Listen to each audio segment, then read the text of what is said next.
Welcome to today's edition of the Rush 24/7 podcast. What they said. The Pope is backing away from what he said, and Trump is backing away from what he said. Trump's backing away from a couple of things that he said.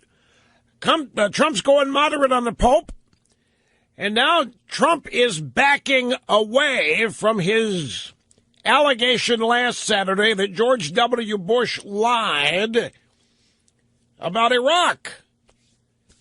What's that going to do to the Democrat outreach plan? Great to have you folks. It's Friday. Let's hit it. Live from the Southern Command in sunny South Florida, it's Open Line Friday. There is all kinds of confusing stuff going on out there, folks. And you are at the right place to have it all untangled. Intricately woven webs of deceit, no matter where you look out there. And here we are, El Rushmo and the EIB network, here to make the complex understandable. 800-282-2882, the email address, elrushmo@eibnet.com. Grab audio soundbite number 8. I can't wait on this. I can't wait for this to come in the order in which it was given. I do not. This is the second time now that I have heard this, and I'm not. It's last night, CNN, Republican Town Hall, the second night. The first night was Ben Carson and Rubio and Cruz. And last night it was Jeb, Donald Trump, and Governor John Kasich. Anderson Cooper said, Mr. Trump, if Obamacare is repealed and there's no mandate for everybody to have insurance, why would insurance companies insure somebody who has a pre-existing condition? I don't believe this. Well, I like the mandate. Okay, so here's where I'm a little bit different. I don't want people dying on the streets. And I say this all the time. The Republican people, they're wonderful people. They don't want people dying on the streets. We're going to take care of them through maybe concepts of Medicare. We have hospitals that aren't doing well. We have doctors that aren't doing well. You cannot let people die on the street, okay? Taking care of people that are really, really sick and are going to die. That's not single payer, by the way. That's called heart. Just not feeling this, folks. In the first place, people are not dying on the street. That's the second time I've heard Mr. Trump say this. Where does this come from? Who's out there saying we can't let people keep dying on the street? There aren't any Republicans saying that. If anybody's saying that, it's got to be a bunch of Democrats, but I don't even know if any of Democrats are saying it. It isn't happening. So where's this come? And I like the mandate. Now, understandably, there was a question asked here. But this is the second time that Trump has said he doesn't want people dying in the street. And I think it's the second time he's come out in favor of the mandate. Maybe not. Maybe this is the first. But here's the question. Mr. Trump, if Obamacare is repealed and there's no mandate for everybody to have insurance, why would insurance companies insure somebody who has a pre-existing? That question entails everything wrong with Obamacare from premise to implication or implementation. The idea that the only way people who are there, it's not insurance when you cover people with pre-existing condition. We've got to call that something else. That's not insurance. If you don't have homeowners insurance and all of a sudden your house catches fire, you can't call the insurance company, hey, I need some insurance here. Too late, pal. You didn't insure it for fire beforehand. So we're not talking insurance here. We're talking about some other. Now, I know that this is a sensitive issue to a lot of people, but it isn't insurance. Words matter to me. And so the premise of this question, if Obamacare is repealed, so in other words, if the only way we've ever got people with pre-existing conditions covered is to have Obamacare, sorry, the whole premise here blows up. If Obamacare is repealed and there's no mandate for everybody to have insurance, everybody doesn't have insurance now. There's still 29 million uninsured despite the mandate. We have laws against murder, but they still happen. We have laws against robbing banks, but people still rob banks. So we have now a mandate that everybody have health insurance, but not everybody does. Some people, I don't want to pay what it costs. I'm 24. I'm not going to die. I'm going to roll the dice. I'd rather have a flat screen and go out and enjoy my life rather than have to comply with your silly, stupid law. I'll deal with it later. What's the fine? The purpose of Obamacare was to cover everybody, well, the uninsured. We could have covered the uninsured for 1/25th of what it's costing to do Obamacare, and we would not have had the government take over the healthcare industry to do it. For the mandate? The mandate, I don't care what the Supreme Court said, is unconstitutional. The mandate? The government forcing everybody, and then here comes Anderson Cooper. This is classic. These libs all think there's magic in intentions. Well, if Obamacare is repealed and there's no mandate for everybody to have insurance, why would insurance companies insure somebody who has a pre-existing condition? The insurance companies are in this whole thing. This shows how flawed this is. The only reason the insurance companies are bothering to pay for people with so-called pre-existing conditions is because of that mandate.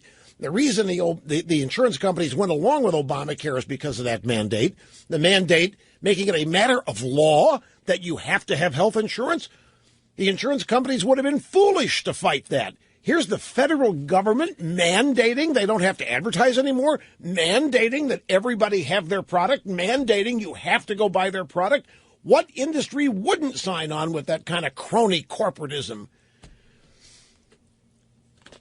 It's exactly what's wrong. It's just a microcosm of everything that's wrong, the way we're going about dealing with healthcare. We're going farther and farther and farther away from market forces having anything to do with the way things are priced and what things cost. But I like the mandate, but I'm a little different. I don't want people dying in the streets.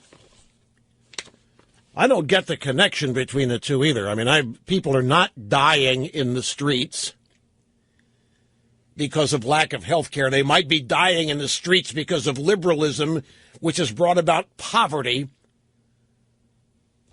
and any other bunch of sorts of misery, untold illegal immigration, any number of things could have. But I don't even think it's the case that people are dying in the street from anything. Where did this get started? I haven't seen any videotape on it. It's not happening on TV, so it must not be happening.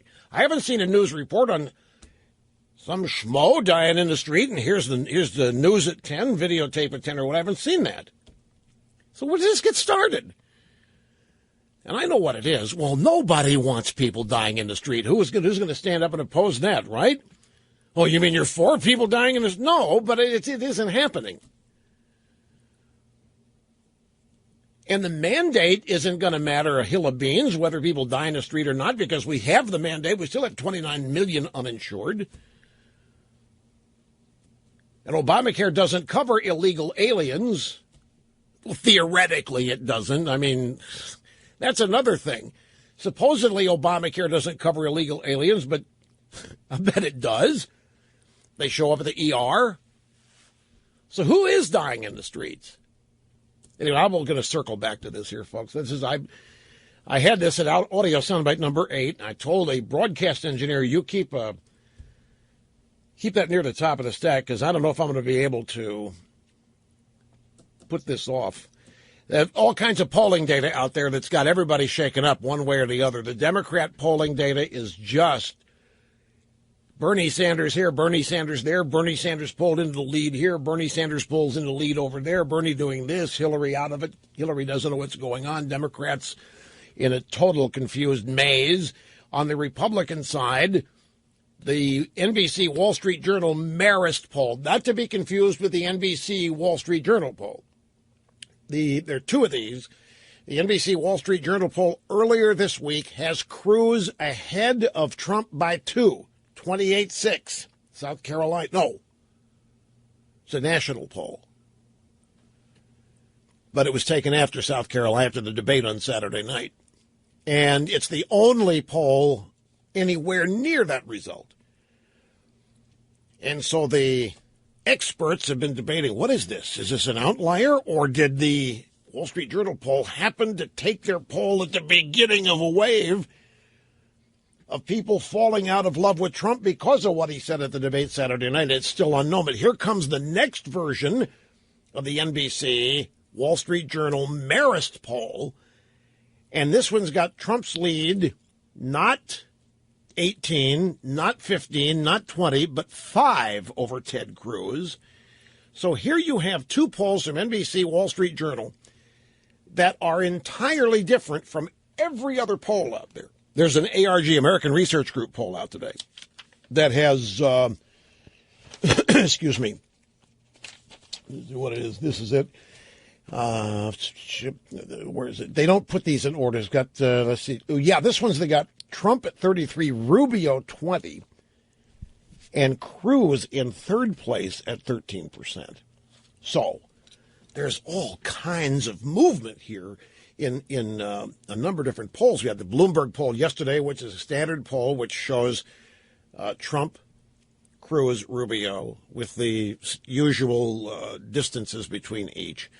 But these 2 Wall Street Journal polls, one earlier this week, and then the Wall Street Journal NBC Marist poll, which has Trump up 5, not 15, not 20.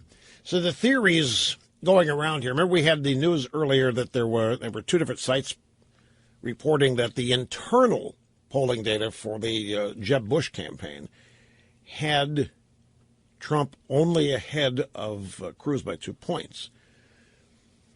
That was internal polling. There was no public poll that showed this.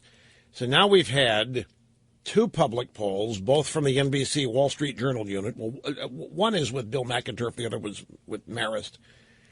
And one of them shows Cruz ahead by 2, and the other one shows Trump only ahead by 5, which has people wondering, did something happen? Is there actually fallout from Trump, for Trump, away from Trump, because of the things he said Saturday night at the debate about George W. Bush, about the war in Iraq, about 9/11, about weapons of mass destruction and this kind of stuff? So the primary vote is tomorrow. We'll find out pretty quickly, but it's very fluid out there. I was watching CNN, and this is funny to me. I was watching CNN. Well, I've got CNN and Fox on my monitors here. And about, half hour before the program started, something drew my attention to CNN. It must have been the fact they had 5 guests. 5 guests in 5 different camera shots surrounding the host who was in the middle. And I said, what? Something was going on. I mean, it looked big. Breaking news, flashing lights, sirens. I said, what the hell? Did another helicopter crash in Hawaii? So I looked in, and you know what it was? They were having an orgasm. They were having a proverbial, they couldn't contain themselves with joy because James Clyburn had endorsed Hillary. They spent 30 minutes on that. That was the biggest news of the day. As though an endorsement from James Clyburn is all you need. That's it. Hillary wins. Bernie, you can go home. James Clyburn, formerly of the Congressional, well, he's still a member of the Congressional Black Caucasians. He's not the chairman anymore, but he's a member. But he's got a lot of power. He's got a lot of integrity. He has a lot of sway in South Carolina. And here's what he said. This was this morning in Columbia, South Carolina, at a press conference to announce that he was endorsing Hillary. A few people speculated that my head was with one candidate and my heart with the other. That was not the case at all. My heart has always been with Hillary Clinton. Oh. But my head had me in a neutral corner. Oh. But after extensive discussions with my wife, Emily, who's here with me today, our children and grandchildren, took all that, and other constituents and friends here in South Carolina, no kidding, and across the country, I have decided to terminate my neutrality and get engaged. I'm telling you, you know what? The way they reacted to this on CNN and that endless parade of guests, they're worried, folks. They're really worried. Even though Hillary has the game rigged with the superdelegates, they're scared to death that this old codger Bernie might run away with this. It looks like Bernie may win the Nevada caucuses. It looks like Bernie might do something big in South Carolina. It looks like Bernie has shown up ahead of Hillary for the first time in a national poll. And in fact, here's a story from Breitbart News. Senator Bernie Sanders passes Hillary Clinton faster than Obama did in 2008. This is in a Fox News poll. A national poll shows how quickly crazy Bernie has edged in front of Hillary. So when they had their orgasm over here on CNN, when James Clyburn endorsed her, you could just see the relief. You could see they had to share the joy. They had to get all these guests in here to analyze what it all meant. Oh, it saved the day. It saved the week. And I'm thinking, an endorsement from James Clyburn can do that? You people must really be scared. Now, common sense, don't get me wrong, common sense would tell us that Hillary Clinton and her camp would be scared. This is not how this is supposed to go. Bernie Sanders is supposed to be nowhere near this. It's supposed to be another coronation, right? But instead it's playing out like the race in 2008 did. You know, it's been there once, you see it happen. The second time it starts happening, you get really unnerved. So look at Clyburn trying to make his endorsement sound bigger than it is. My heart has always been with Hillary, but my head had me in a neutral corner. But after extensive discussion, listen to them, my wife, our children, our grandchildren, other constituents and friends, this guy consulted the world about what he should do. That's how big and important it is. They're worried, folks. Open line Friday. Whatever you want to talk about, folks, have at it. 800-282-2882. Let me make a clarification. Well, not a clarification. Explain that. The NBC Wall Street Journal poll earlier in the week's a national poll, and that's the ones that got cruised up by 2 over Trump. The NBC Wall Street Journal Marist poll that has Trump up 5 over Cruz is a South Carolina poll. They're different polls, not just taken days apart. One's a national sample, the other's strictly South Carolina. In the email, Rush, I'm already getting confused despite how much time you have spent and how clearly you've explained this Apple mess. Could you make it even simpler for me to understand? Sure. Here is the simplest way to understand this controversy with Apple and the iPhone 5C that was possessed by the terrorist. Do you like the fact, now that you've learned it, that the government cannot crack your phone? Do you like that? How many of you up until now think the government could have gotten into your phone and followed you around GPS, read your mails, read your emails, your text messages? How many of you thought that was going on? How many of you thought the NSA was tracking you because they care so much? Have you figured out what the real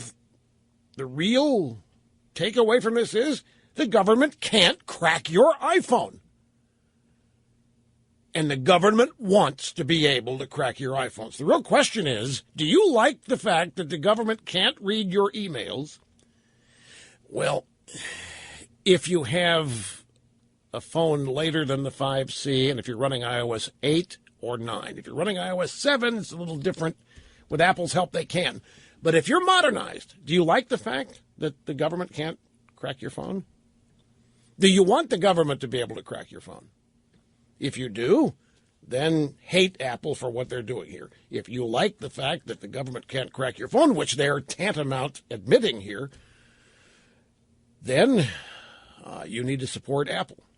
They're the ones trying to keep people out of your phone. It's no more complicated than that, folks. And welcome back, El Rushbo. Talent on loan from God. Now, look, the Apple circumstance is obviously a little bit more complicated than I stated it. But in terms of really getting to the nitty-gritty about what it's about, I did give you the boundaries. This could be solved very simply. The FBI wants what's on the terrorist phone. If they would agree to take the phone to Apple, let Apple find out what's on the phone and report back to the FBI, you could have this done this afternoon. That's not what the FBI wants. See, that's the problem. The FBI wants to be able to get into that phone itself after Apple weakens its own security systems in the software. And then after that, the FBI and the government and other law enforcement want to be able to get into any other phone, ostensibly in the hands of criminals, without having to go to Apple to do it. There's a story out there that Apple has helped the FBI on 70 separate instances. Maybe so, but there's a key fact that's being left out of the reporting on that. The key is, can you get that data with the phone locked or unlocked? Locked means you need to enter your passcode to unlock it and be able to use it. The only time Apple has been able to get data off of a phone for the FBI was when it was locked. Apple has never unlocked a customer's phone to get data.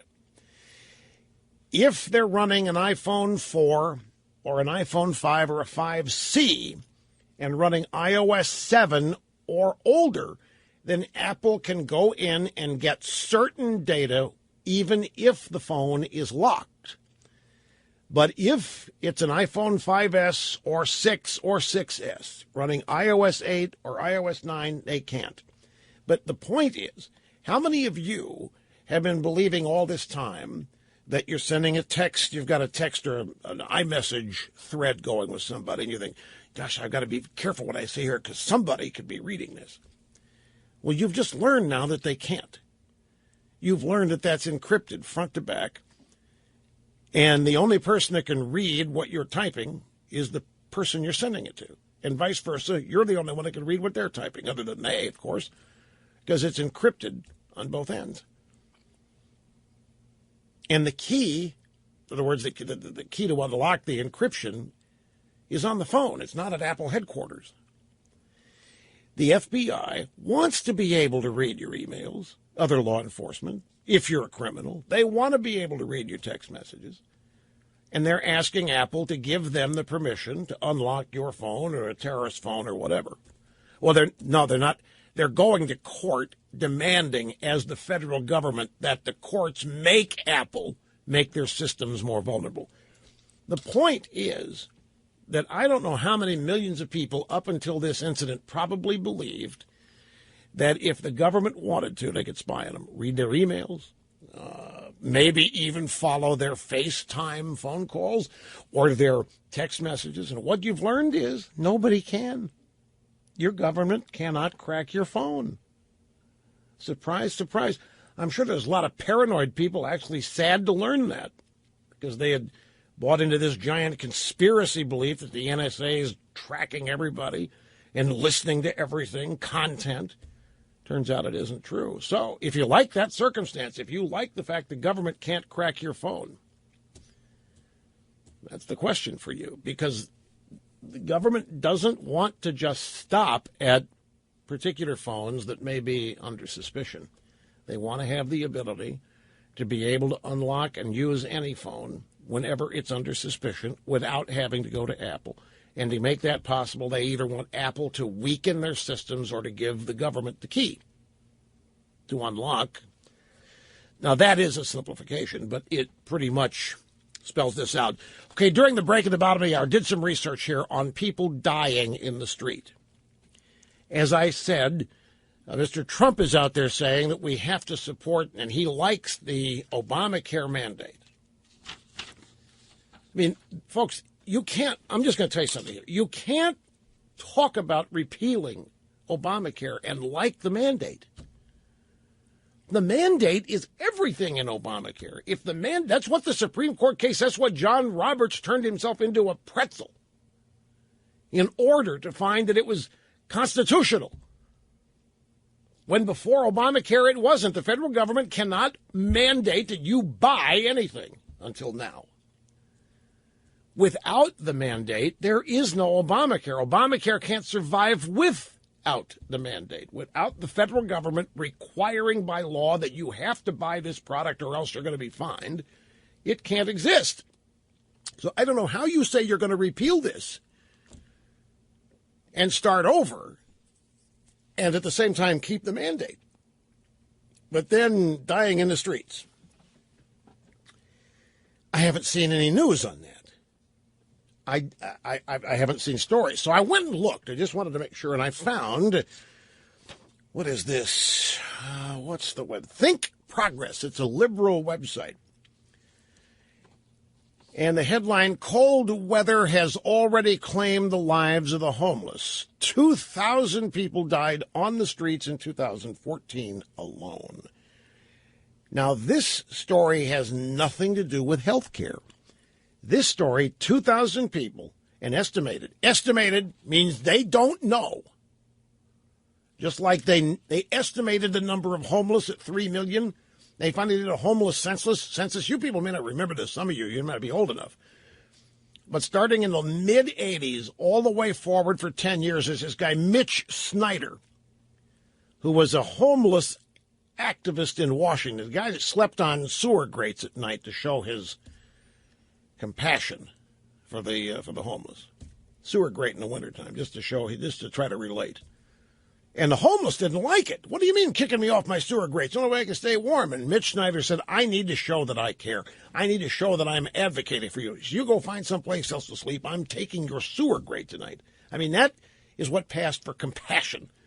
So anyway, it's about the same time we're letting the homeless live in shopping carts they steal from Publix and calling that compassion. Okay? So Mitch Snyder's running around. 3 million people in America are homeless. 3 million, and it just caught on, and the media started using it. And I, in the early days of this program, could somebody please back up that number for me? How do we get 3 million homeless? Who says, how do we get there? And lo and behold, a homeless census was taken. They actually hired census people to run around and count people on the streets wherever they were, which was usually bad neighborhoods. They found them at night. I mean, that's when you're going to find people really without a home. It was at nighttime. And the number was less than 500,000. Not that that's acceptable, but it wasn't anywhere near 3 million.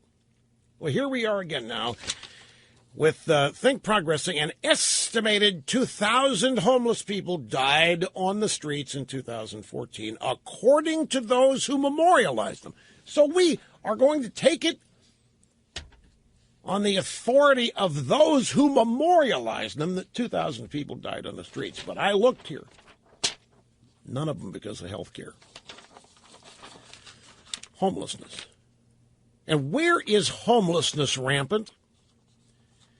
It's usually where Democrats run the city. San Francisco may be the worst homeless situation in America outside of New York. Then you go to Detroit, any number of these cities that are why are the homeless hanging around in bone cold cities in the middle of winter?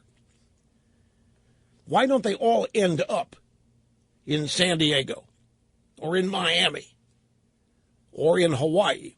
I know what you're saying. How are they going to get there? Well, how'd they get where they are now?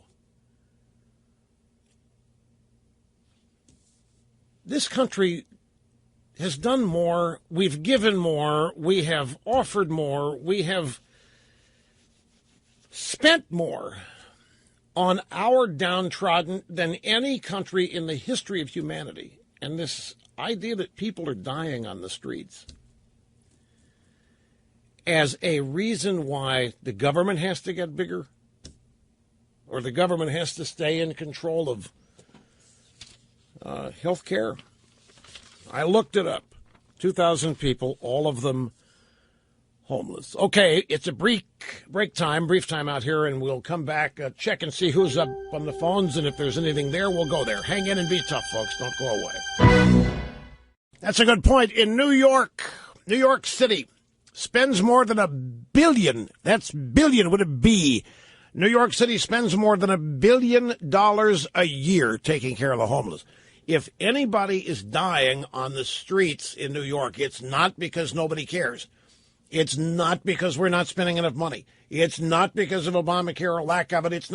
It's because, well, I don't want to oversimplify, but I'm telling you, those are the kind of things that happen when liberals are in charge of things. I don't even want to waste time explaining it again. If you don't believe me, look at where these problems exist in the greatest numbers, and you'll find they're run by liberal Democrats. It's no more complicated than that. But the point is, People are not dying on the streets because people in this country don't care. People are not dying in the streets because they don't have attention, not getting attention. We're not spending money on them. Oh, there's no truth to that whatsoever. Nowhere in any of this is the issue of personal responsibility ever mentioned. Because to do that, why, that's cold-hearted. Oh, yeah, you can't talk about personal responsibilities. People mentally ill, sick, or whatever. If that's the case, what are they doing? See, the liberals are the ones that close down these institutions, folks. We don't have the right to keep the mentally ill incarcerated. They have a right to be on the street doing, okay, they have a right to be out there, then fine, stop complaining what happens to them out there. If they have a right to be there, you're not winning with these people. Let's go to the phones. We got Blaine in Shepherdsville, Kentucky. It's great to have you on Open Line Friday. Hi. Hi, how you doing? Megadigos, Rush. Thank you very What I'd much. like to say is that I hope that Mr. Trump did not mean mandate. He did mention that there are doctors in hospitals that are underperforming. Maybe funnel the uninsured people and the people with pre-existing conditions to those locations. Well, what do you think he meant if he didn't mean mandate? Well, maybe it was a faux pas. I'm not sure, but because they use the word mandate, maybe that's why he used the word mandate. But well, maybe okay. In the question, he might have been responding because the question had the word. Let's listen. Let's at least grab I hope some. he did not mean mandate. I do too. Let's listen to the whole thing. Grab number 8. Here's the question from Anderson Cooper. Mr. Trump, if Obamacare is repealed and there's no mandate, and folks, I'm telling you, without a mandate that you can't have Obamacare. It can't survive. That's what that whole first Supreme Court case was about. That's why it's asinine what happened in that case. It's just Supreme Court rewrote the law. John Roberts rewrote the law to make it constitutional. The whole argument whether it's a tax or a mandate, the government can assess taxes, the fine aspect, it just is such a mess. Anyway, I distract myself. The question again, Mr. Trump, if Obamacare is repealed and there's no mandate for everybody to have insurance, so mandate's defined in the question. If there's no mandate for everybody to have insurance, why would insurance companies insure somebody who has a pre-existing condition? And here's Mr. Trump's, just the first part of the answer. We're not going to listen to the whole thing. Well, I like the mandate. Okay, so here's where I'm a little bit different. I don't want people dying on the streets. And I say this all the time. The Republican people, they're wonderful people. They don't want people dying on the streets. We're going to take care of them through maybe the tape. I want to tell you, Blaine, how I interpret that. You tell me if I'm wrong. I like the mandate, Trump says, okay? But here's where I'm a little bit different. I don't want people dying in the streets, and I say it all the time. The Republican people, they're wonderful people. They don't want people dying in the streets. You know what it sounds like to me? It sounds like Trump believes that Republicans... It sounds like Trump believes the image that Republicans are cold-hearted, mean-spirited extremists, and people dying on the streets, they don't care. So he says, well, I like the mandate because I don't want people dying in the streets. And let me tell you something. My Republican voters, they also, it may surprise you. He didn't say that, but it's implied. It may surprise you. My Republican voters, they don't want them dying in the streets either. So it sounds to me like Mr. Trump's a Republican here and is trying to beat back this image that Republicans don't care about people. And so saying I don't want them to die in the street may be his technique or way of doing that. What do you think? Myth that Republicans are unfeeling, uncaring, heartless people by saying that. Maybe he would create something like a catastrophic health care, which could insure those with pre-existing conditions and also be voluntary for those people that don't have insurance. Not making a mandate, but see, here's the if they want it. He didn't say that. I mean, we can sit here and put what he meant was, or maybe what he's going to do, what we hope he's going to do. The problem with this now, this pre-existing condition stuff. In fact, let me review a little history. Can I remind you what happened with this? When they set up the pool, the way they handled this in the early days of Obamacare, there was a pool that you had to sign into that would allocate coverage for you if you had a pre-existing condition. And everybody was shocked at how few people actually signed up. Remember that, folks? everybody was stunned because it's like every other myth. It had been talked about for so long that everybody in this country thought everybody had a pre-existing condition. And the insurance companies were so mean and so rotten and so unfair that they weren't covering anybody. And therefore, people with pre-existing conditions, a hell of a lot of them, were not being treated, couldn't get insurance, and may have been dying in the streets, who knows.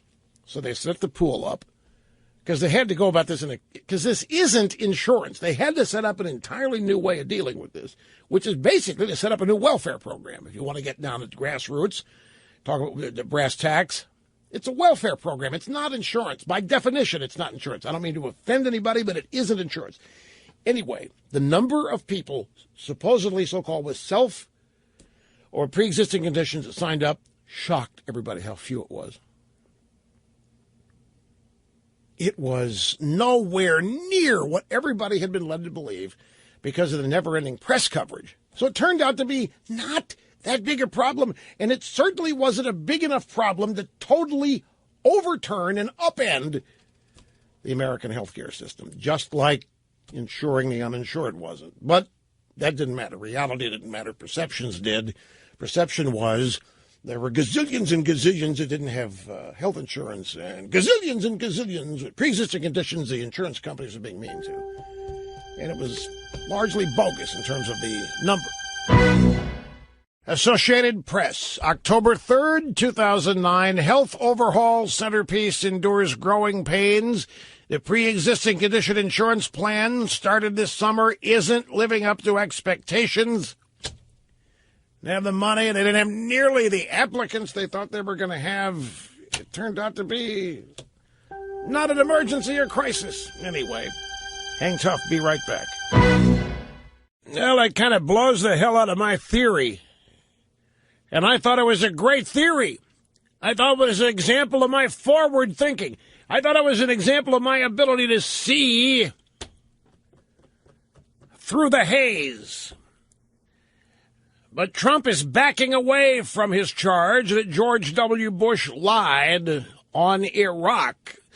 So it must not have been a move to attract Democrat voters in the open primary of South Carolina. Live from the Southern Command in sunny South Florida, it's Open Line Friday! Yip, yahoo! Open Line Friday. Callers get to discuss whatever they want to discuss. Callers get to choose whatever they want to say. So have at it, folks. Rush Limbaugh here with half my brain tied behind my back just to make it fair. A telephone number, 800-282-2882, and the email address lrushbo@eibnet.com. Donald Trump, in fact, there's two things. Donald Trump, that's a Wall Street Journal story. The headline, Donald Trump backs away from charge that George W. Bush lied. And then there is a story that Trump is backing away on his criticism of the Pope, and the Pope is backing away from his criticism of Trump. So here are a couple of people that the Pope especially, this guy goes out and says things, and it almost without fail, when he strays outside being the Pope, when he ventures away from and outside the vicar of Christ and gets involved in, say in this case, American politics, presidential race, invariably somebody at the Vatican has to walk it back. No, they say. That's not what Il Papa meant. And then they clarify. And this is how many times now has this had to happen? That the Pope said something. Actually, the Pope can be defended on this accurately. Bill Donahue, we have some sound bites coming up. Bill Donahue of the Catholic League, who is a great guy. Well, I've interviewed Bill Donahue for the Limbaugh letter. And I've watched him on TV. This guy's a bulldog. This guy is fabulous at what he does. He's one of the best people at what he does, if anybody doing what they do. He defends Catholicism. He defends attacks on the church just famously well. I would think this guy would be every pope's best buddy. My guess and assessment. And we'll have those two sound bites coming up, because apparently what happened was the Pope was asked a rather, not complicated, but detailed question, and the Pope gave a detailed answer from which one sentence was culled. Well, if you build walls, you're not a Christian. And it turns out you can make the case that the Pope was not even talking about Trump at that point. But the media saw a golden opportunity here to stir the pot, and did. So anyway, Trump's walking it back, and he's walking back also the charge that Bush lied. Now, remember when that happened in the Saturday night debate, a lot of people were shocked watching this. I immediately evolved a theory to explain it. Here you have the Republican frontrunner, and let's review. The Republican frontrunner defended Planned Parenthood. Great organization, do great things for women's health. It's almost a cliche. It's what left-wing Planned Parenthood defenders say. They're an abortion mill. They are an abortion factory. The lion's share of their so-called funding, their income, comes from performing abortions. They don't do mammograms, for example. The idea that Planned Parenthood's involved in women's health is largely a PR smokescreen to cover up the fact that they're an abortion factory. Well, Mr. Trump came out and said that Planned Parenthood did great things, and didn't want to defund them because they did great things for women's health. Republican frontrunner. I sat up when I heard it. I said, whoa. Not even Romney said that. McCain hadn't even said that. I said, what's this?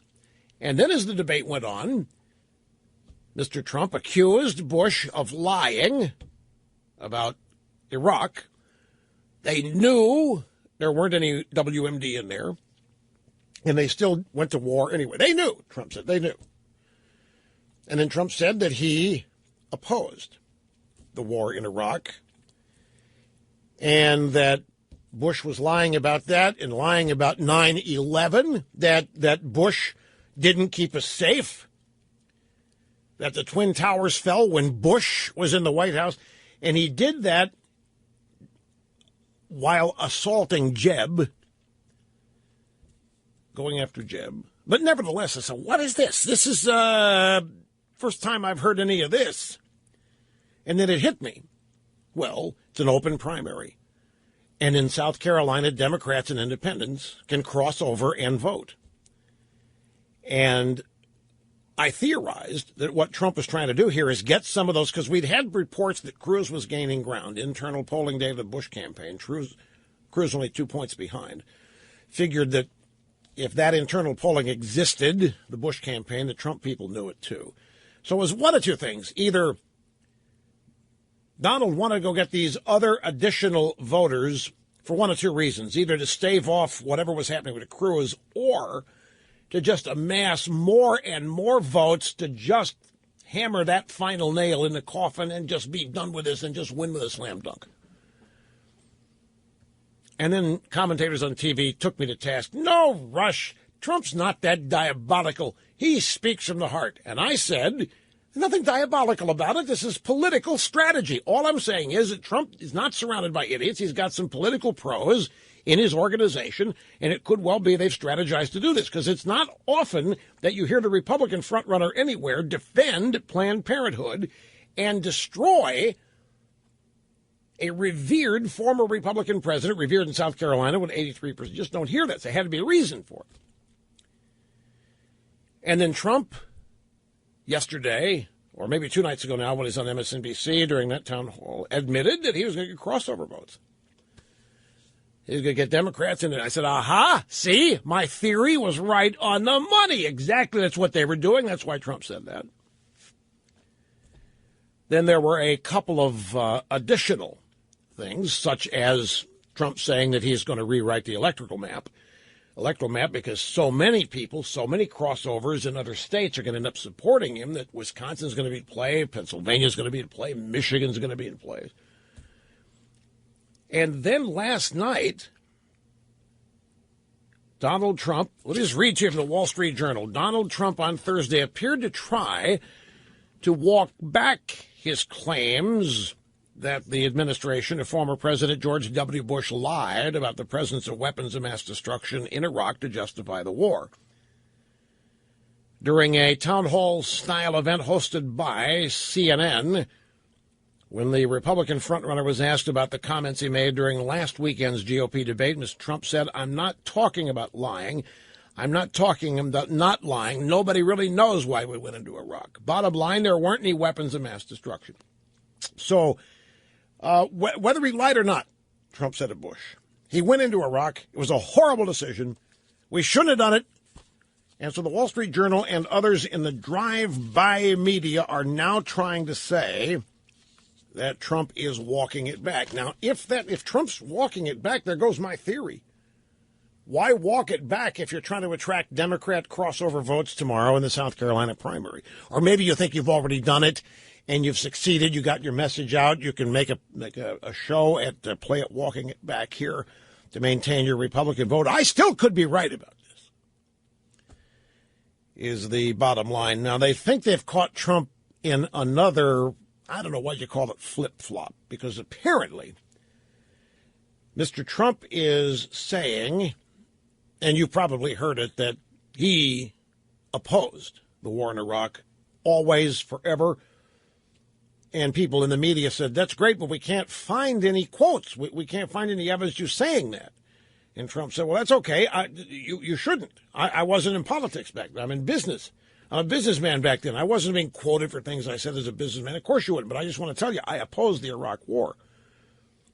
But somebody found a tape of Trump on Howard Stern back in 2002. Stern said to Trump, are you in favor of invading Iraq? And Trump said, yeah, I guess so.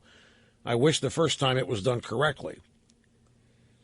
Which is an excellent point, by the way.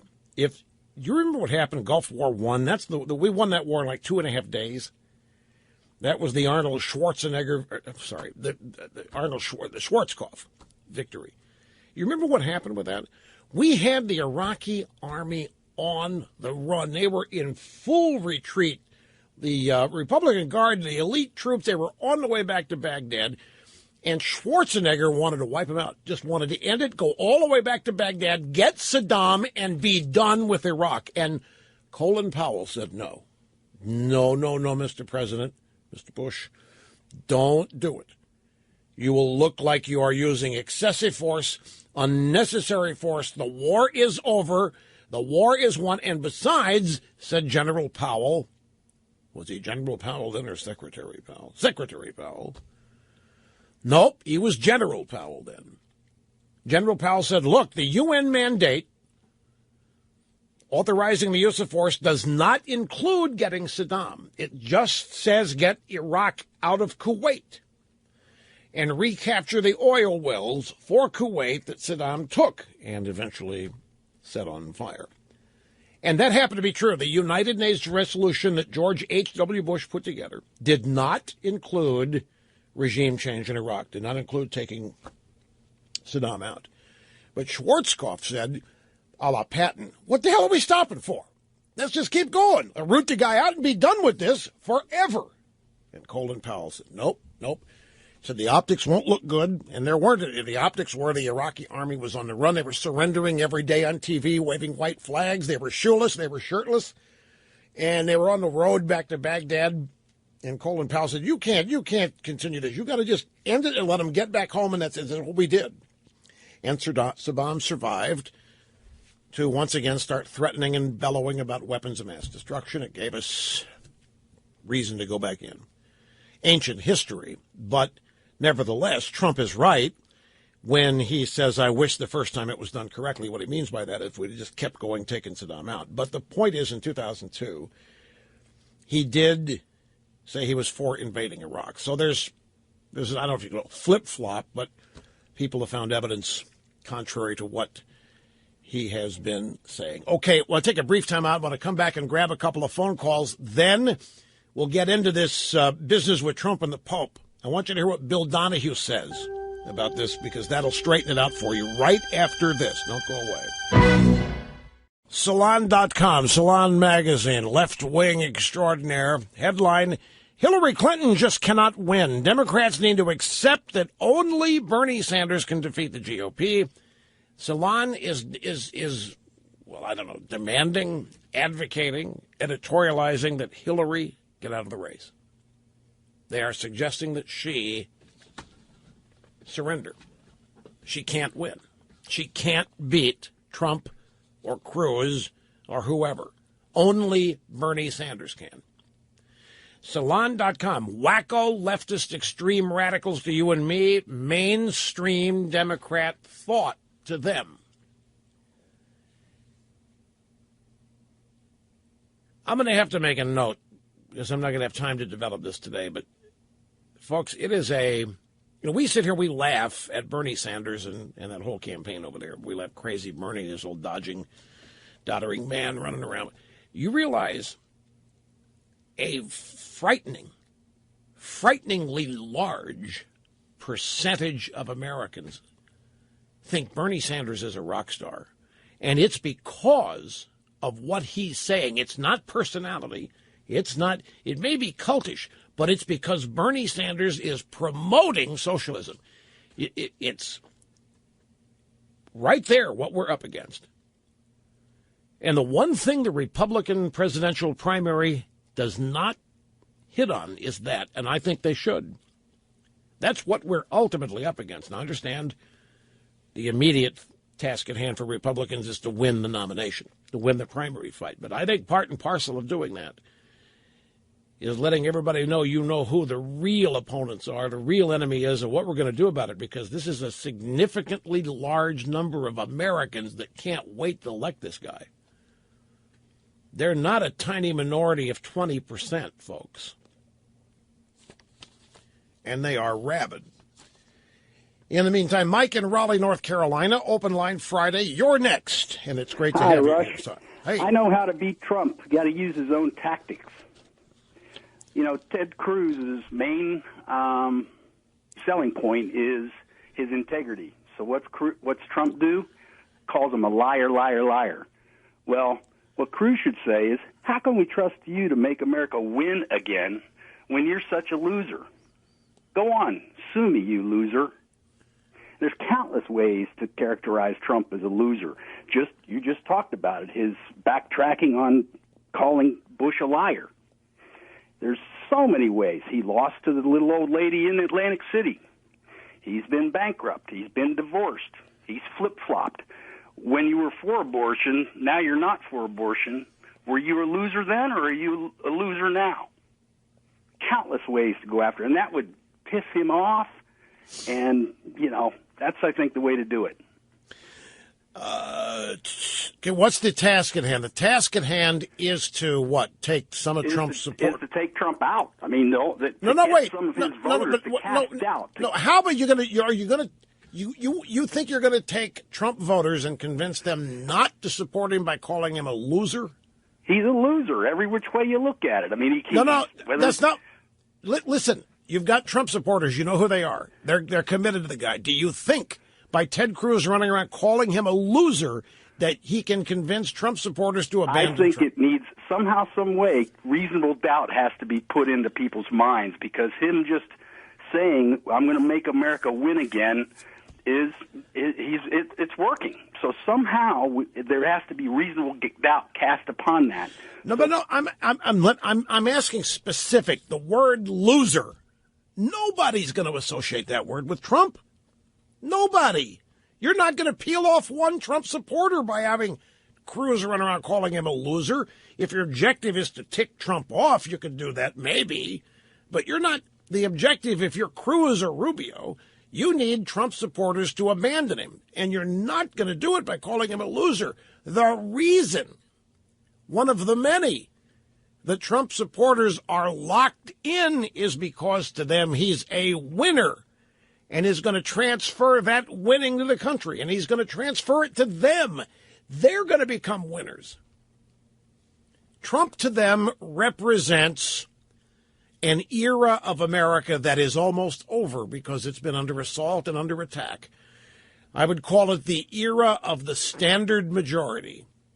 It's under assault, it's under attack, and people who have not been in that majority are mad and they want to get rid of it and replace it. Trump represents the people who are very much aware of that, and he's the bulwark.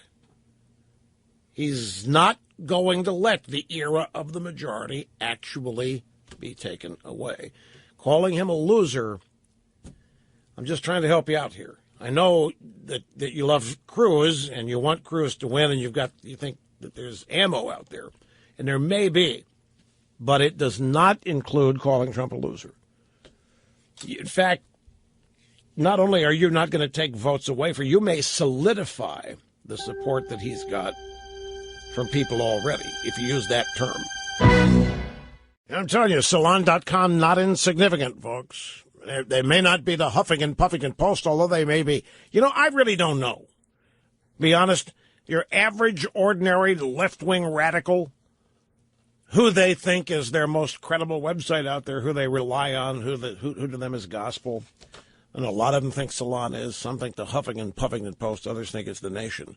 But I'm telling you, when something like Salon comes along and thinks Hillary should surrender because she can't beat the Republicans, that only Bernie Sanders can, and that they love Bernie and they don't like Hillary, they want her gone, this is not insignificant. And again, to me, it is a very sobering reality to see how many Americans think that what Bernie Sanders is talking about is heaven. A 90% tax rate, free everything, and that's what he's promising. Everything's going to be free, and he's going to punish everybody who has succeeded at anything to pay for it. He's going to punish every achiever. He's going to punish people trying to achieve. He wants to tax Wall Street speculation. That's anybody who buys or sells a stock. He wants to tax every level. He wants to tax the attempt to succeed.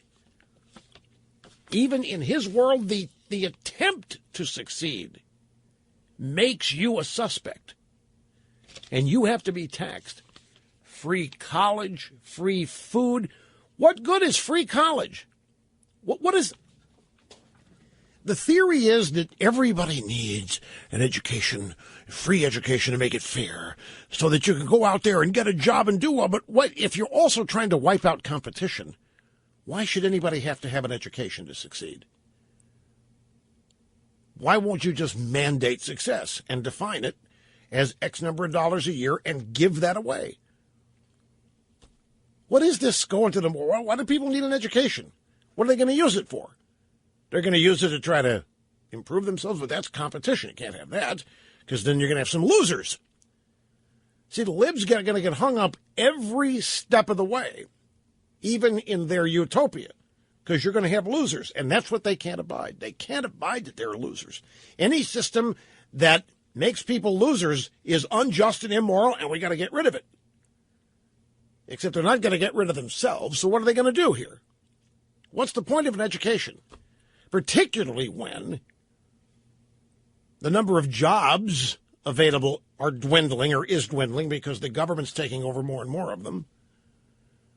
What's the point of an education if it's not for propaganda and brainwashing, which I think is really what they mean by education? And I mean that out of my heart. I don't think when Bernie Sanders talks education, he's talking about preparing people to do well in life, because he can't mean that, because that means they then got to go out and compete. And competition, that's one of the biggest sins in all of progressivism. Even if you want to compete, you're bad. That means you want to win. Not cool. You want to win, you want losers, and then you'll taunt them. That's really bad. No losers, And by definition, no winners because everybody wins. So, Bernie, don't give away college. Just establish what you think is a fair annual amount of money to live on. Don't call it an income because nobody's earning it in your world. Just establish what, if it takes $100,000 and give it to everybody. And I guarantee you he's going to have people vote for him on that basis, folks. That's what's happening now. That's what they think. Hell, that's what they thought Obamacare was going to be.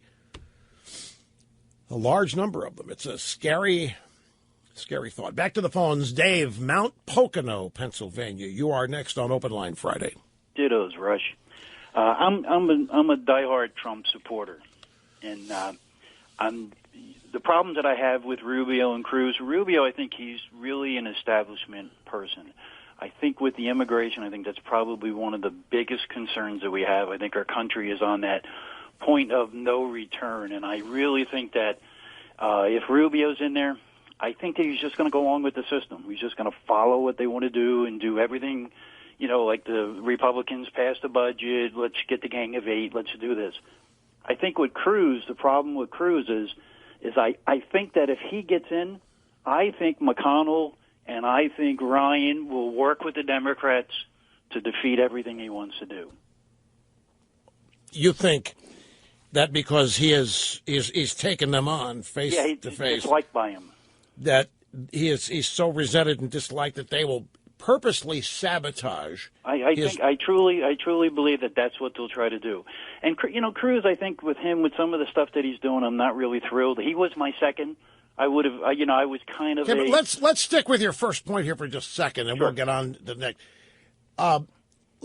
Let's assume here that he is president. Let's assume that he has won, which means he's got a majority of people who voted, who put him there. Correct. And a guy like Cruz, if he wins, he's going to have a mandate. Would you agree? I mean, he's not running as a marshmallow. Well, I mean, what is the mandate? I mean, what is he going to win by? 51%? Well, I don't know, but take your number if it's 51-49. Sure. But let's now the people you talk, McConnell and Ryan and the Democrats, but the Congress tries to sabotage him. What's that going to do to the people that support him, the voters, the electorate? Are they going to sit there and just take it? Are they just going to sit there and let McConnell, these guys, get away with it? Or are they going to fight back and help the guy they put in the White House? Because it's whoever wins this race, Republican-wise, is there to do one thing, and that's stop the crap that's been going on the last 7, 10, 15 years. Would you agree? I fully agree with that. Okay, the people, therefore, if a Republican wins this thing, there's going to be a mandate, and that is it. And if there's any attempt if they try to sabotage Trump, same thing. What do you think? Do you think they can get away with that? Is the point? I think that what you're doing. I mean, the Republicans in the House and the Republicans in the Senate. They're more concerned, I think, with the next election, getting the next contribution that they get from the donors. I think they really don't care. I think immigration is probably one of the biggest concerns that we have. You bring in mass people. We're sending jobs to Mexico. And what we can do is when they're bringing the air conditioners back, they can have the illegals carry them across the border for them, right? Because we're moving all the business to Mexico and we're bringing all the illegal. I think that is probably one of our biggest concerns. And McConnell and the Republicans, they're all for it. I mean, they want more, they want more people to come in. They're looking for the low wage. And okay, let me stop you right there. And I'm not playing devil's advocate. You are genuinely creating questions for me. Trump talks about bringing these jobs back, right? Correct. You just said McConnell and the other guys, they like the jobs going to Mexico. They like the immigrants coming in. How is Trump going to succeed in bringing the jobs back if McConnell and the other potential saboteurs in Congress don't want to work with him on it? The same way that he's doing everything right now. He's not afraid of anybody. He's willing to stand up. He goes to the media. He states what his views are. Sometimes they're a little flaky. I mean, the George Bush lied. I'm not really a big fan of that. But that doesn't mean that I'm not going to vote for him. And I think just seeing him going out there the first time that Mitch McConnell or Nancy Pelosi or whoever it may be, they come out and they start, attacking him. I can't wait for that time when he goes out and he holds a press conference and he really puts them in their place. I think that he is that strong that he could put some of these people in their place and get some kind of consensus. Let me tell you how I think Donald Trump would do it. And I'm going to create a hypothetical. I have to do that in order to make the point. And let's say that Trump specifically is going to, let's make it building the wall and stopping immigration. Forget about deportation. We're just going to stop it. We're going to build that wall, and we're going to close the border. And we got the Republicans and the Wall Street Journal and the Chamber of Commerce who don't want that to happen, and they're going to try to sabotage Trump left and right. What I think Trump will do is go make deals with Pelosi and Reid.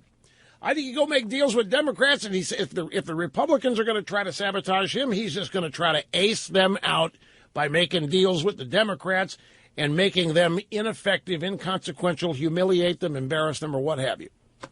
I don't agree. I mean, I know he's not Reagan. He doesn't have the same personality, and I love Reagan. I mean, 60 years old, Ronald Reagan is like my hero. I heard him on TV. I didn't care. I was a hippie, didn't really care about anything, and I listened to this guy, and he just sparked something in me, and he made me proud to be an American. At that time, nobody was really proud. I see the same thing in Trump. I know that he's a little crude, but I see the same thing. I think that he's going to be able to do what Reagan did, and he's going to be able to get on the TV and get on the Twitter and whatever it is and say, this is what we need. He's a business guy. Well, you know, I have to tell you that you're right about Reagan. One of the really simple reasons that Reagan was able to build his bond of connection with so many people. 2 landslide victories. The press could not. And they tried. They couldn't destroy Reagan. He made people feel great to be Americans. He made them feel proud of their country again. I remember even in those days hearing people say that. It was no more complicated than that. And that's what Dave thinks that Trump is doing. I got to take a break here, folks. This is the fastest 3 hours in media. Just steamroller on. Back. We stay with the phones. Bill Donahue soundbites explaining the Pope and the Trump. In that episode coming up at the top of the next hour. This is Julie in Topeka. It's great to have you. Hi. Julie. Hello. Hey. Yes. Yeah, hi. Hi. I just have a question. At what point would you see, I know Ben Carson wants it, I know Bush wants it, I know Kasich wants it, but by having so many people in there, it allows Trump to carry that banner of I'm winning. Is there some point that those others, the lower tier at this point, would say, for the sake of the Republican Party and saving the country from Trump, that they would throw in for like a Rubio or a Cruz just so he can't carry that banner of winning and pull the whole party down? I want to thank you for asking a question because it's a good question, and it reminds me of something else that I'm going to include in the answer that you didn't specifically ask about, but it's related to it. The reason is there's more than one, but the primary reason why none of the lower tier guys are getting out is it's only 2 primaries so far, New Hampshire and Iowa.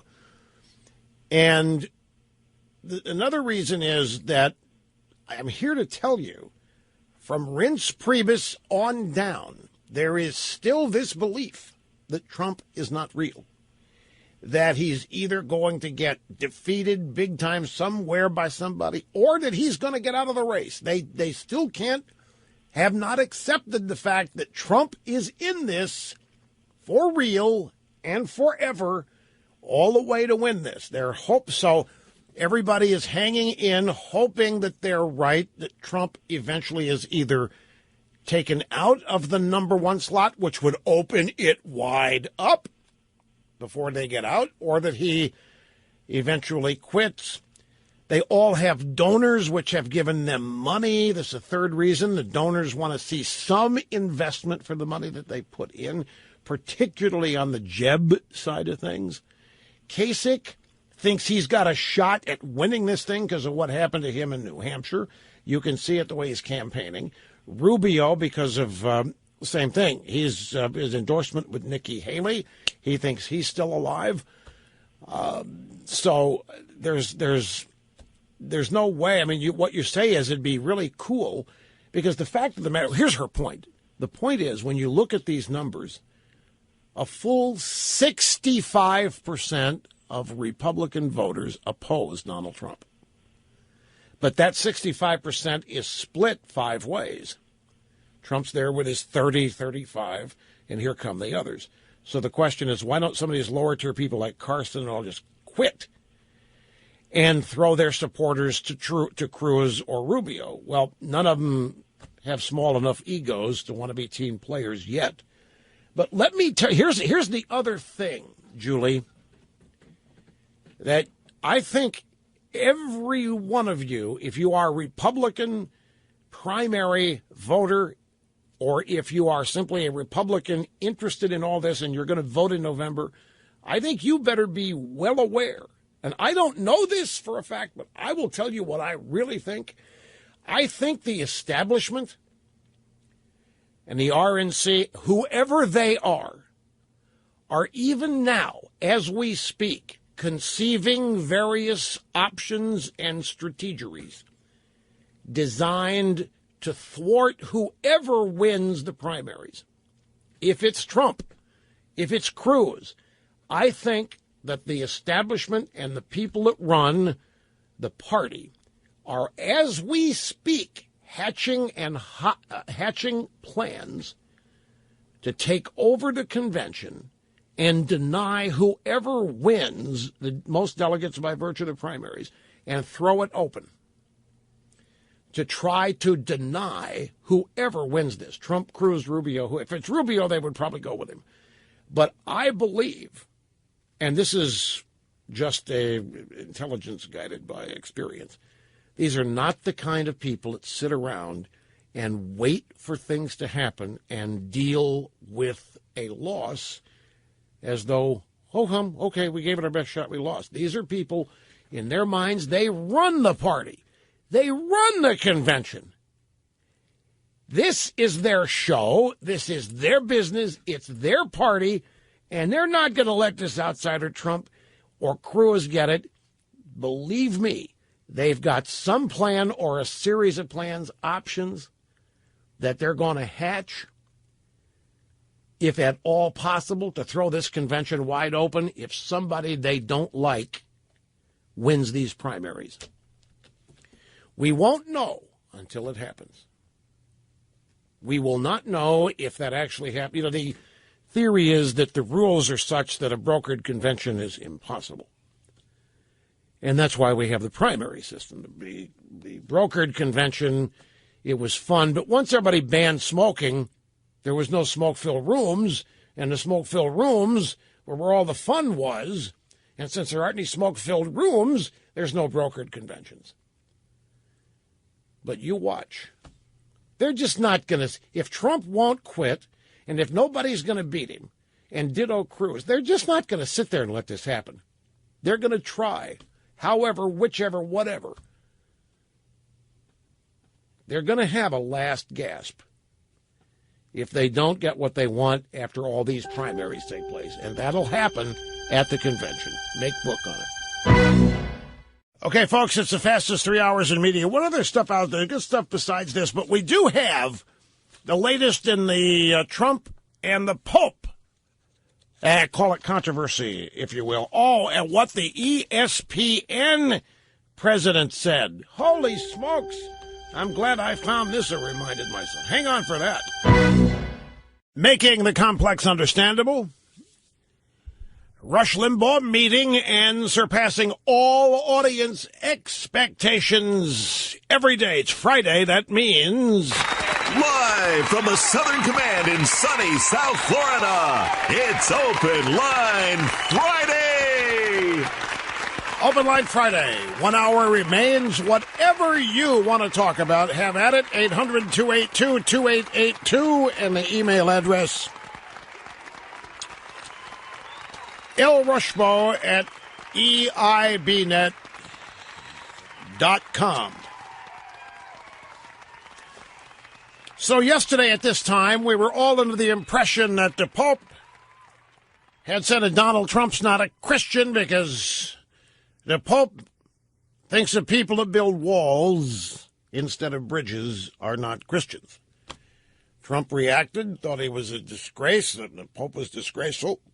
What he had said was disgraceful, and said that he was a Christian, and it went on from there. And then as time went on, the Pope, via Vatican spokesman, sort of backed away, which happens all. The Pope ventures outside church matters. Seems like every time he does, he says something that the Vatican has to walk back. And Trump, for his part, has also moderated his tone, saying that he's not comfortable with, he gets a lot of publicity, but he's not comfortable with this publicity. And he's not excited here about being in this knockdown drag-out with the Pope. So both people have backed away. Here's Trump from, I guess this is last night, Columbia, South Carolina. You might want to say this is one guy that Trump will not double down on is the Pope. So it is during the part 2 of their Republican town hall event. And Anderson Cooper said, Mr. Trump, how surprised were you by what the Pope said? For those who don't know, part of what he said was a person who thinks only about building walls, wherever they may be, and not building bridges, is not Christian. This is not the gospel. What do you say to that, Mr. Trump? I didn't think it was a good thing for him to say, frankly. The Pope made the statement, and I think it was probably a little bit nicer statement than it was reported by you folks in the media, because after I read it, it was a little bit softer. He also talked about having a wall is not Christian, and he's got an awfully big wall at the Vatican, I will tell you. And then Cooper said, but look, I remember you said to me you tried not to do things wrong so that you don't have to ask for forgiveness. Was there a moment when you first heard the Pope had said something about you that you thought, maybe I'm going to have to ask for forgiveness? No, look, I have a lot of respect for the Pope. I think he's got a lot of personality. He's very different. He's a very different kind of a guy. And I think he's doing a very good job. He's a lot of energy. But I would say that I think he was very much misinterpreted. And I also think he was given false information. People that live in the United States. Would you like to meet with him and talk to him about it? I'll do it anytime he wants. I think it would be very interesting. No, I like him. I like him as a personality. I like what he represents. And I certainly have great respect for the position. Well, there you go. See? Great respect for the position of Pope. Well, from the Vatican side of things, spokesperson for Pope Francis clarified the pontiff's criticism of Trump's plan to build a border wall, saying that the remark was not a personal attack. On Thursday, the Pope told reporters on his plane that building walls is not Christian. But the pontiff's spokesperson, said that it's a comment he's made before, adding that the Pope wants to avoid weighing in on American politics. Now, sorry, folks, that's a little hard.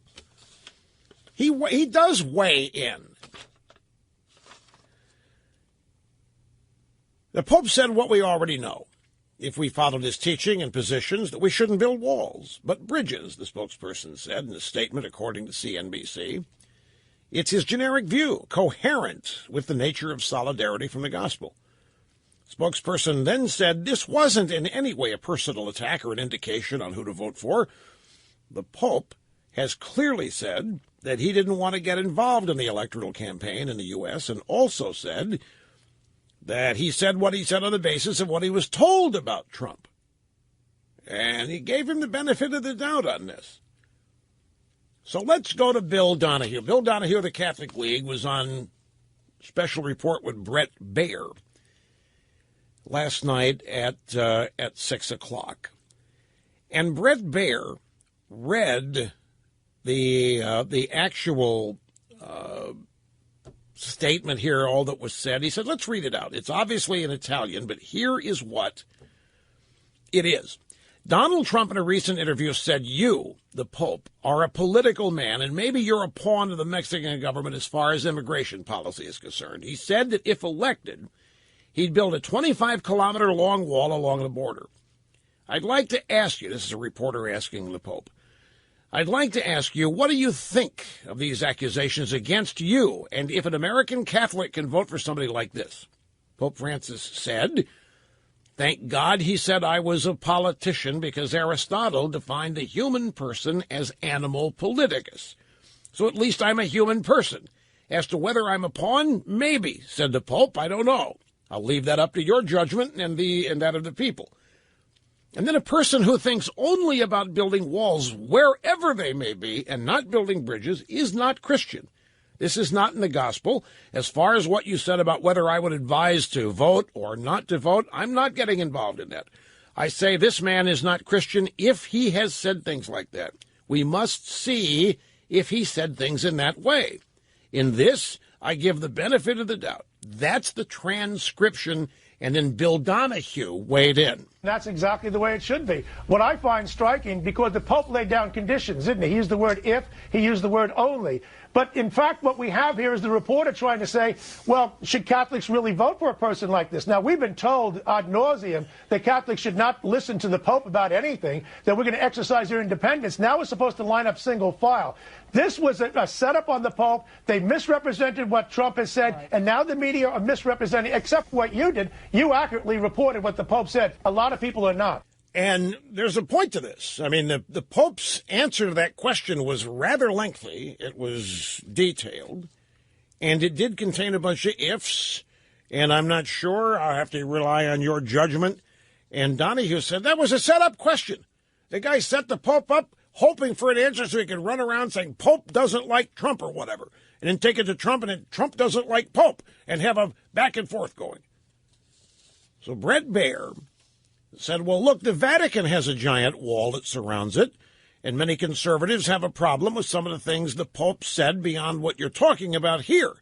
Because somebody says building a wall along the southern border, a person who thinks only about building a wall is not Christian, that's going to be a problem for some conservatives, Mr. Donahue. There's nothing that either this Pope or any other Pope has ever said, nor will you find it in the Catholic Catechism. Anything where the Catholic Church says a nation does not have a right to defend its own borders. The Catholic Church is solidly in favor of that. What it is simply saying is this: that's not the end of the conversation. If somebody comes into another country illegally, can you deport him? Yes. But if that person has needs that he must be tended to, you can't act immorally and say, get out of here. You've got to take care of that person, treat him humanely. So I think what happens is that a lot of people want to make it an either or, and that's where the misrepresentation takes place. I'm sympathetic, too. I don't want people crashing through our borders, and I think those people are right.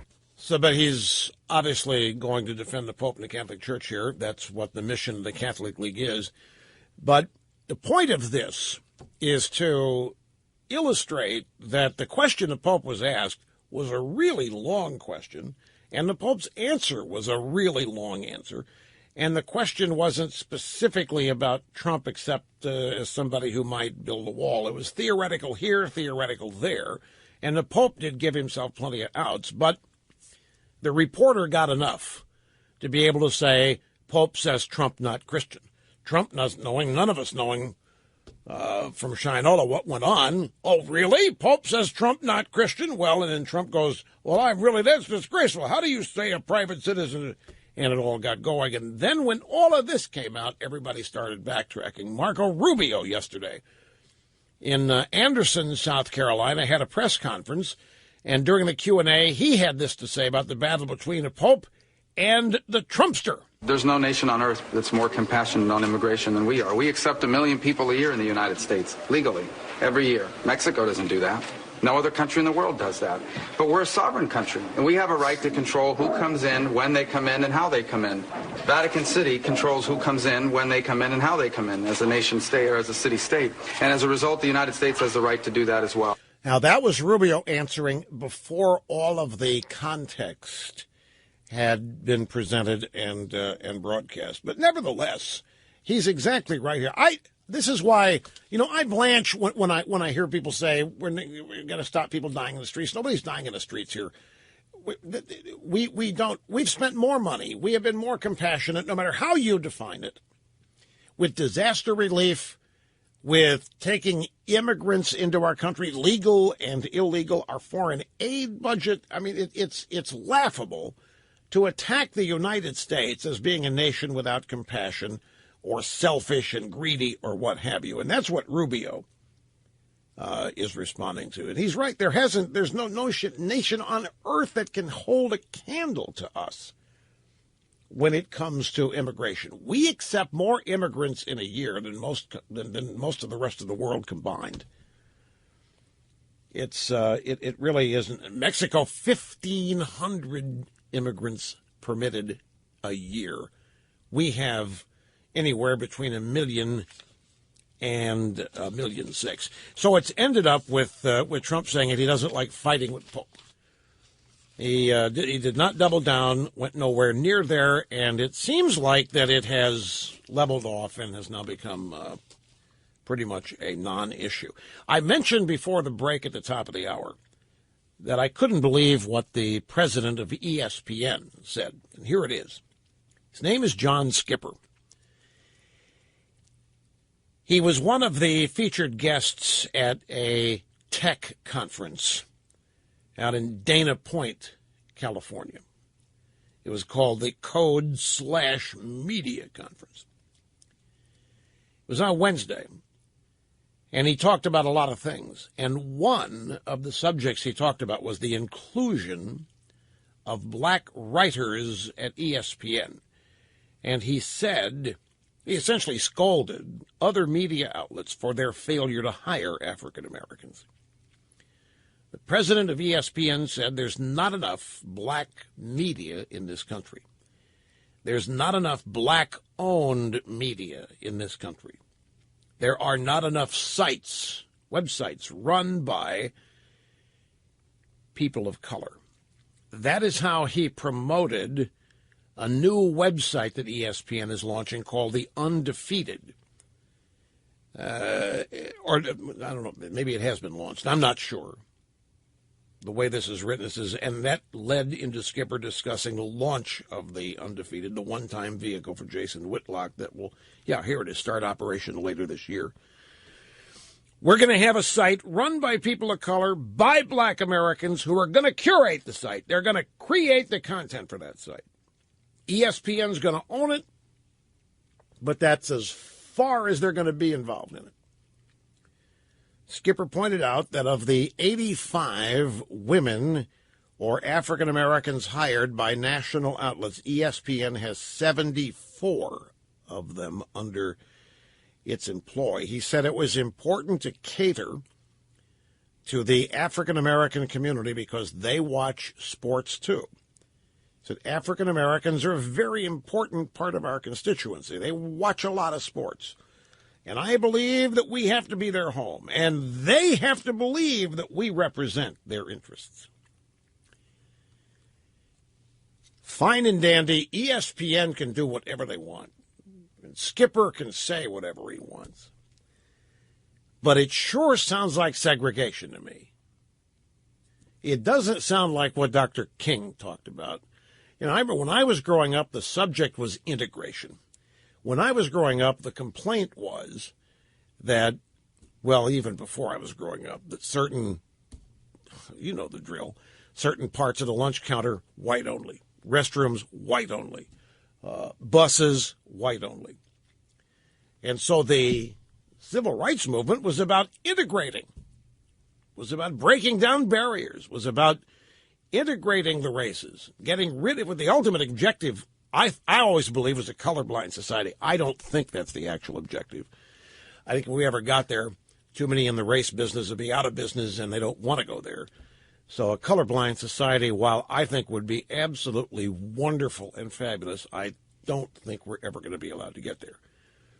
But my point is, back in the 50s, when I was growing up, 60s, integration, that's what the entire civil rights movement was about.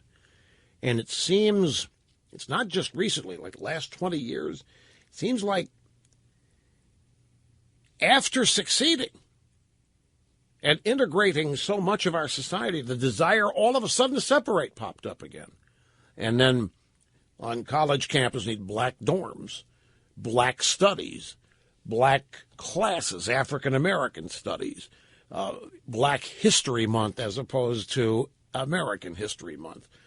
And now ESPN with their website, The Undefeated, which is 100% African American in content. As though that's the only way the African American audience at ESPN can be properly served. It just doesn't seem like it's going in the right direction to me. I know the word empowerment is used a lot, and this will be seen as empowering the people who are employed to work on this website. And it'll probably be said that it's empowering the African-American audience of ESPN, but it's still segregating, isn't it? And is that what we're out to do now? Is that the objective? Segregation? And it's not just African Americans. For the longest time, militant feminism. Remember all these women saying that only women can adequately represent women in the Senate? Only women can possibly understand women's issues. And we don't have enough elected women. We're not enough elected women in the Senate and the House. As though it was everybody else's fault. As though there was some sort of institutional bias or racism. No, we're not going to elect a bunch of women. We don't want them in this way. When in truth, there weren't that many running. But somebody decided there aren't enough women here, there aren't enough African Americans here, and somehow that so-called fact ended up being blamed on people that had nothing to do with it.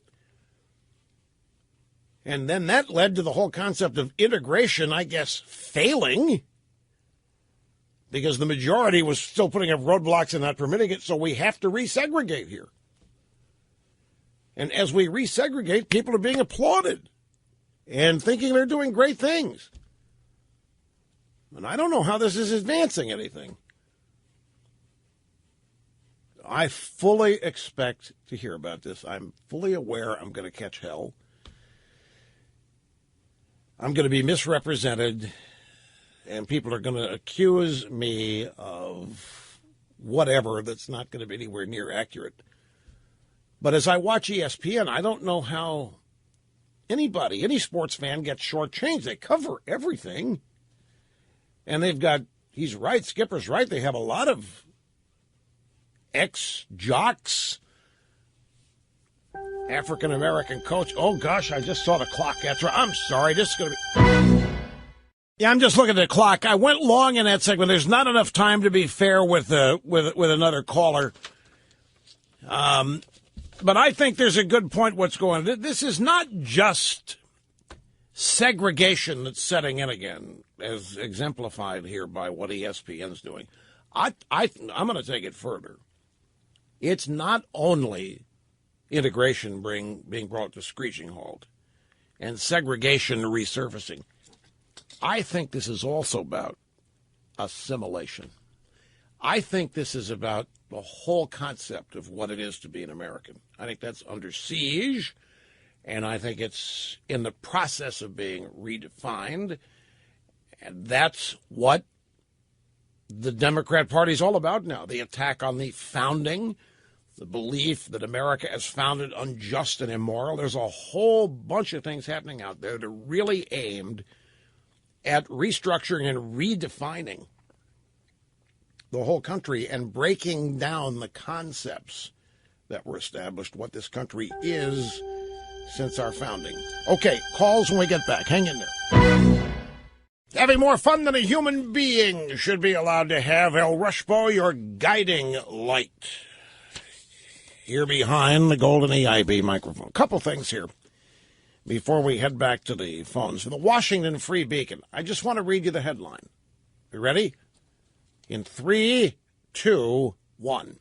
CIA has dedicated program to recruit transgender individuals. I will read more. The Central Intelligence Agency 3-year diversity and inclusion strategy includes a dedicated program to recruit transgender individuals and agency-wide unconscious bias training.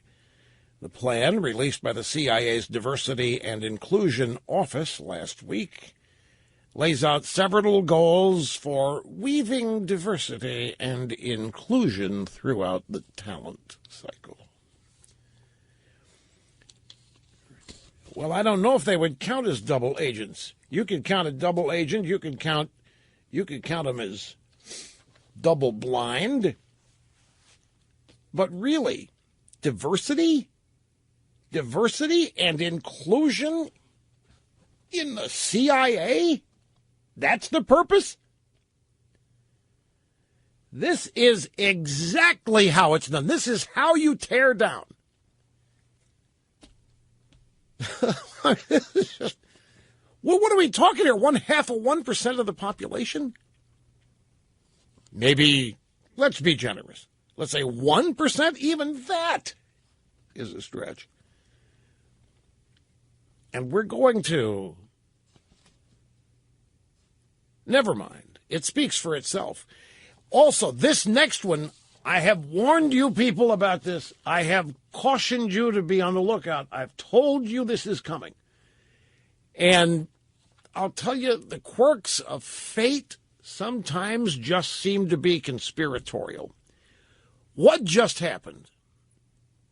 The greatest living conservative justice, longest-serving justice on the Supreme Court, passed away, Antonin Scalia, which theoretically on paper eliminates the so-called 5-4 so-called conservative majority that we had enjoyed on the court. And now we have a vacancy. We have a vacancy on the court that is highly politicized, and we are deathly afraid of what's going to happen here. Because we have Barack Hussein O. We know what kind of justices he has already picked. We know what kind of justices he wants. He wants Saul Alinsky types on the court. He wants the court. You know what his big complaint about the Warren Court was? Think of the Warren Court, the Earl Warren Court. Think of how disastrous a court that was. Obama, do you know what his biggest complaint about? Every liberal alive should be thanking the Warren Court from now to the end of time. It was so great for him. But he's not happy. You know why? Because the Warren Court didn't go far enough in redistributing wealth. The Warren Court didn't go far enough in balancing the scales to minorities. Over here we have the Republicans in the Senate who, depending on the day, assure us that they are going to do everything they can to prevent Obama from getting that kind of justice to replace Scalia. It's his last term. He's a lame duck. We're going to leave this up to the American people, they say. Yep, we're going to use this election to determine who wins the election, and then that president will get to choose the next Supreme Court nominee. Obama is privately, to hell with you. You think I'm just going to sit on the sidelines here and let you people run? This is my nomination. This is my court. This is my pick. And I'll be damned if I'm going to sit on the sideline. I'm going to pick who I want, and you're going to confirm him. That's what Obama's saying and his buddies at the White House. Do you remember me telling you that HBO was working on a movie about the confirmation hearings of Clarence Thomas? That movie is now scheduled to air on April, the 4th? Sometime in April, I think it's the 4th. The name of this movie is called Confirmation. Many of the players involved in this movie have seen scripts. They don't know if it's final scripts. They don't know if it was the actual script used. It was early script or whatever. But some of the people we're talking about here are Alan Simpson, Republican Senator, Wyoming; John Danforth, former Republican Senator, Missouri, sponsor of Clarence Thomas. He employed Clarence Thomas. He loved Clarence Thomas, had the highest respect for Clarence Thomas. And a White House lawyer at the time in the George H.W. Bush administration, Mark Paletta, who worked on Thomas's confirmation. They have seen the script, and they are scared to death. They are outraged. They are angry at what they have seen in this script. They say that this movie is making things up. They say this movie is taking events that never happened and making them big. They also say, in fairness, that Joe Biden is destroyed in this movie. Joe Biden was the chairman of the Judiciary Committee and led the charge in conducting the hearings. But we all know how this went. I mean, it was they tried to take Thomas out with a late allegation from Anita Hill that he had sexually harassed her, and she was so irritated and upset by it that she followed Justice Thomas job to job to job so that he could continue to harass her. Wherever he went, she followed, despite the fact it was the old pubic hair on a Coke can. Remember, it was just obscene. It was a high-tech lynching. And here comes, in the midst of the Scalia vacancy, confirmation. And HBO is they're admitting why they're doing this. I told you why they're doing it, because there's a whole generation of people who do not know what happened. The millennials were not alive in 1992. They do not know what happened, and it's time they were brought up to speed. Well, with HBO in charge of this, folks, you had better be prepared. Because by the time this thing airs and the media gets hold of it and promotes it, clips, highlights, who knows, however they're going to promote it, the idea of a conservative nominee to the court is going to become so repulsive to people. And I have no doubt that one of the basic primary efforts that will be made in conjunction with HBO airing this movie on the Clarence Thomas, Anita Hill hearings, I'll guarantee you one of the purposes here is to put pressure on the Mitch McConnells of the world to cave to Obama. Look at how we're portraying your party back in the days in 1992, Mitch. See what we're doing to your senators back then? You want us to do this to you now? You better cave, Mitch. That'll be the unwritten message. You see how we just got through destroying Simpson and Danforth? We can destroy you, Mitch. We here at HBO, we in the Hollywood community. So brace yourselves. This is what I mean by the quirks of fate can sometimes seem cursed and even conspiratorial. Sylvania is up next from San Diego. Hi, Sylvania. I'm glad you waited. You're next on the EIB network. Hi, Russ. Yeah, I was a big Trumpster from the get-go, and the way he caught my attention was when he started saying, "Make America Great Again," and we're going to win again. For me, that was the key word, winning.